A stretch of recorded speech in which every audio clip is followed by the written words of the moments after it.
తరువాత ఇశ్రాయేలీయుల సర్వ సమాజము యెహోవా మాట చొప్పున తమ ప్రయాణములలో సీను అరణ్యము నుండి ప్రయాణమైపోయి రెఫీదీములో దిగిరి. ప్రజలు తమకు త్రాగ నీళ్లు లేనందున మోషేతో వాదించుచు త్రాగుటకు మాకు నీళ్ళిమ్మని అడుగగా, మోషే మీరు నాతో వాదింపనేలా, యెహోవాను శోధింపనేలా అని వారితో చెప్పాను. చాలమ్మా.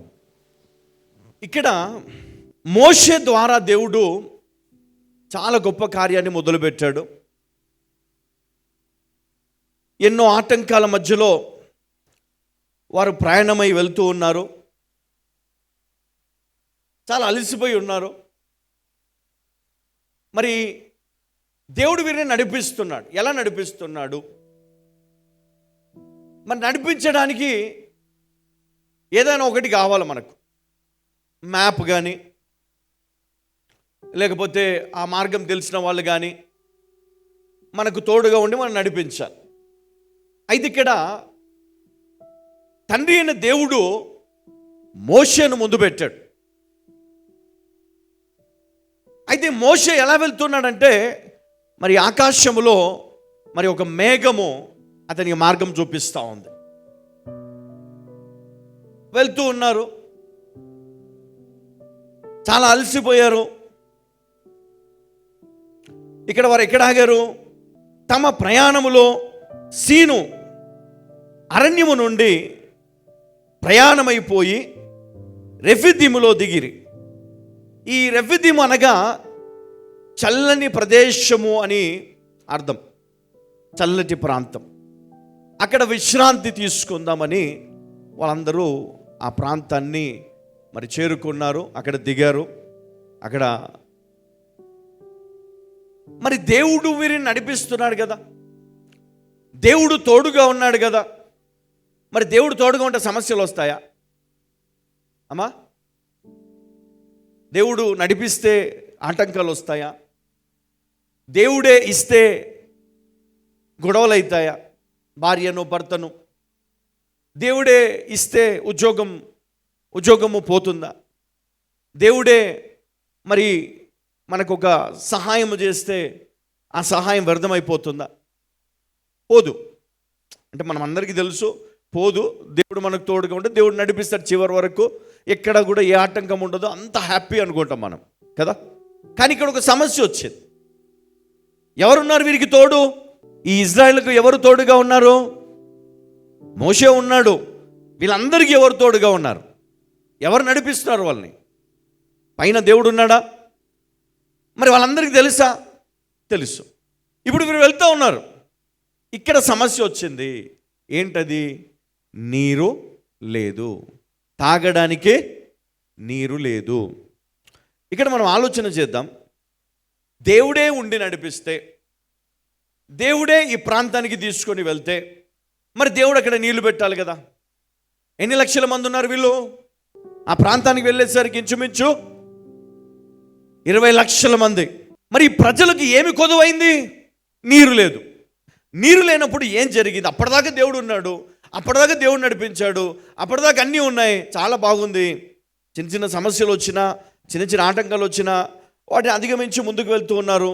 అయితే ఇక్కడ వారికి సమస్య ఏమొచ్చిందని మనం ఆలోచన చేస్తే, మరి వారు ఇక్కడ మోషేతో వాదించుచు, ఎందుకు వాదిస్తున్నారు? త్రాగుటకు మాకు నీళ్ళిమ్మని అడగగా, మోషే మీరు నాతో వాదింపనేలా, యెహోవాను శోధింపనేలా అని వారితో చెప్పాను. మరి 3వ వచనం మనం ఒకసారి చదువుకుందాం. ఇక్కడ అక్కడ ప్రజలు నీళ్లు లేక దప్పుకొని మోషే మీద సనుగుచు, ఇదెందుకు? మమ్మును మా పిల్లలను మా పశువులను దప్పి చేత చంపుటకు ఐగుప్తులో నుండి ఇక్కడికి తీసుకొని వచ్చితిరనిరి. అప్పుడు మోషే యెహోవాకు మొరపెట్టరుచు, ఈ ప్రజలను నేనేమి చేయుదును? కొంతసేపటికి నన్ను రాళ్లతో కొట్టి చంపుదురనెను. చాలండి. ఎంత పెద్ద సమస్య వచ్చిందంటే, ఈ నీళ్లు లేనందున వీళ్ళు ఏం చేశారు? ఏం మొదలు పెట్టారు? అప్పటిదాకా దేవుడు ఉన్నాడు. ఒక దగ్గరేమో సమాధులు లేవని సనుగినారు, గొడవ. అక్కడ దేవుడు ఒక కర్ర సహాయముతో ఆ నదిని 2 పాయలు చేశాడు. మరి అక్కడ వాళ్ళు 6 నెలలు నడుచుకుంటూ వచ్చారు. ఈ అంత గొప్ప కార్యం చూసినప్పటికి కూడా ఇక్కడ వీళ్ళు ఏం చేయడం మొదలుపెట్టారు అమ్మా? మోషే మీద సనుగుచు, ఇదెందుకు? మమ్మును, మా పిల్లలను, మా పశువులను దప్పిచేత చంపుటకు ఐగుప్తులో నుండి ఇక్కడికి తీసుకొని వచ్చితిరని. అంటే ఇక్కడ వీళ్ళు ఎలాంటి మాట మాట్లాడుతున్నారంటే, ఐగుప్తులో ఉన్నప్పుడు మాకు నీళ్లు ఉన్నాయి, ఆహారం ఉంది, ఉండడానికి నీడ ఉంది. ఇప్పుడు ఈ నీళ్లు లేనందున మేము, మా పిల్లలు, మా పశువులు చచ్చిపోతాయి. అంటే చాలా కోపంగా మరి ఈయన మొరబెడతా ఉన్నాడు తండ్రి అయిన దేవునికి. అయ్యా, ఇంకొంచెం అయితే వీళ్ళకి రాళ్ళతో కొట్టి చంపేస్తారు కదా. ఆయన ఎంత చెప్పినా వినట్లే, ఎంత వాదించినా వినట్లే. అంటే ఈ ప్రజలకు అన్నీ కదా, ఆయన ఒక ప్రవక్త, దేవుడు ఉన్నాడు తోడు, అయినా సమస్య వచ్చింది. ఈ ప్రజలు ఎట్లా అంటే, వాళ్ళకి ఆహారము, నీళ్ళు ఉన్నంతసేపు, సంతోషము ఇవన్నీ ఉన్నంతసేపు ఏ బాధ ఉండదండి. ఒకవేళ ఇది లేదనుకోండి, ఈరోజు నీకు దేవుడే, ఈరోజు నీకు దైవజనుడు, ఈరోజు నీకు తండ్రి, ఈరోజు నీకు తల్లి, ఈరోజు నీకు అన్నీ వాళ్ళే. కానీ వాళ్ళను సైతము ఏం చేయడానికి వెనకాడరు? నిందించడానికి, శపించడానికి, ద్వేషించడానికి, వెలివేయడానికి, చంపడానికి కూడా వెనుకాడరు. మరి మోషే ద్వారా మేలు నొందారు కదా, మోషే ద్వారా మరణాన్ని తప్పించుకున్నారు కదా, మోషే ద్వారా మరి ఆ యొక్క చెరలో నుండి బయటకు వచ్చారు కదా, ఆ దాస్యాన్ని జయించారు కదా. అయినప్పటికీ వీరేం చేస్తున్నారంట? సనుగుచు, ఇదెందుకు కదా, మాకు, మా పిల్లలకు, మా పశువులకు ఇదెందుకు? ఈ బాధ ఎందుకు మాకు? అక్కడే ఉంటే, ఆ కట్టిక దరిద్రంలోనే ఉంటే బాగుండేది కదా, ఆ ఇంట్లోనే ఉంటే బాగుండేది. ఈ సొంత ఇంటికి వచ్చి కదా అప్పుల పాలైన, మరి అక్కడే ఆ ఊర్లోనే ఉంటే బాగుండేది. ఈ హైదరాబాద్కి వచ్చి మనము సమస్యలో పడిపోయినాం కదా. ఆ రోగం ఉంటే బాగుండేది, ఆ రోగం పోయి సమస్యలు వచ్చినాయి. ఆ పాత ఉద్యోగమే ఉంటే బాగుండేది కదా, జీతం తక్కువైనా నెమ్మది ఉండేది. ఇటు ఆశీర్వాదం కావాలి, ఇటు సమస్యలు వద్దు, నొప్పి వద్దు, బాధ వద్దు, ఇబ్బందులు వద్దు, ఆశీర్వాదం కావాలి. ఆశీర్వాదం కావాలంటే దేవుడు నిన్ను కొన్ని కష్టాల గుండా నడిపిస్తాడు, కొన్ని నేర్పిస్తాడు. అంటే చూడండి, ఒక సామెత ఉంది కదా, పెనం మీద నుండి జారి పొయ్యిలో పడడం అంటే అది మనకు చాలా సరదా కదండి. దేవుడు అరే వీడు పొయ్యిలో పడతాడేమో అని కొంచెం బాధ మనకు కలగజేస్తా ఉన్నాడు. అది కొంచెమే, కానీ వీళ్ళు ఏమి ఇష్టపడుతున్నారు? అందులోనే ఉంటే బాగుండేది, ఐగుప్తులోనే ఉంటే బాగుండేది, చెరలో ఉంటే బాగుండేది, ఆ దాస్యంలో ఉంటే బాగుండేది.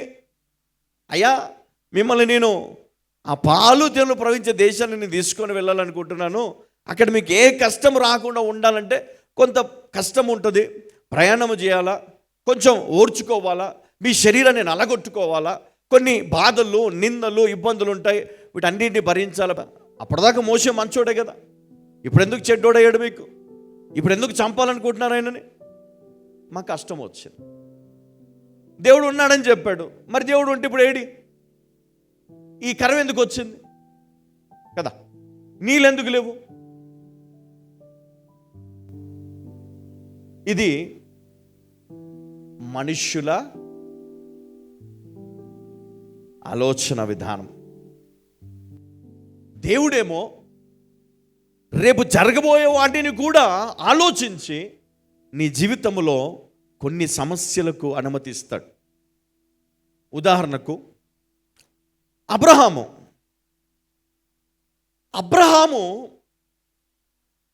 తన కుమారుణ్ణి అడిగినప్పుడు ఈయన ఆ కుమారుని తీసుకొని పోయిన విధానము ఒకసారి ఆలోచన చేస్తే, ఒక తండ్రి తన కుమారుణ్ణి చంపడానికి వెనకాడలే. ఆయనకు లేదా కష్టం, ఆయనకు రాలేదా బాధ, ఆయనకు రాలేదా కన్నీళ్ళు? మరి ఆయనే కనుక ఆ రోజు అలా అనుకుని ఉంటే మరి ఆ కుమారుని కాపాడడానికి దేవుని విడిచిపెట్టేవాడు కాదా? దేవుని దూషించేవాడు కాదా? దేవుని వైపు నిలబడేవాడా?